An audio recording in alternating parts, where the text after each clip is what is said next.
the reason that we deploy the way we do is that we think, we call it iterative deployment. We, rather than go build in secret until we got all the way to GPT-5, we decided to talk about GPT-1, 2, 3, and 4. And part of the reason there is I think AI and surprise don't go together. And also the world, people, institutions, whatever you want to call it, need time to adapt and think about these things.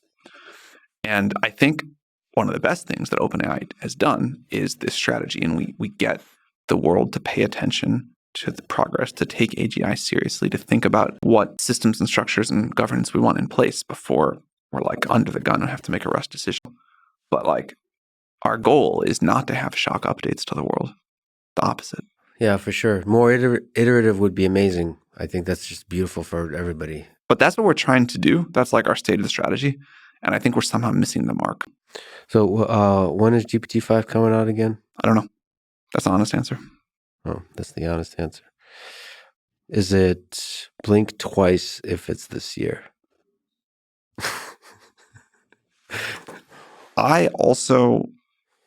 We will release an amazing new model this year. I don't know what we'll call it.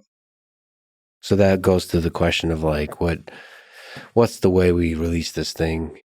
We'll release over in the coming months many different things.